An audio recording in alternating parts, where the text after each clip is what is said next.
এই বিড়ালটিকে তার মালিক ঠিকমতো খেতে দিত না। তাই বিড়ালটি একদিন বুদ্ধি করে একটি বড়শি নিয়ে নদীর দিকে যায়।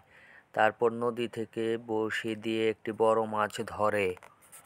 মাছটিকে নিয়ে বিড়ালটি বাড়িতে চলে আসে। বাড়িতে আসার পর বিড়ালটি মাছটিকে ভালো করে রান্না করে।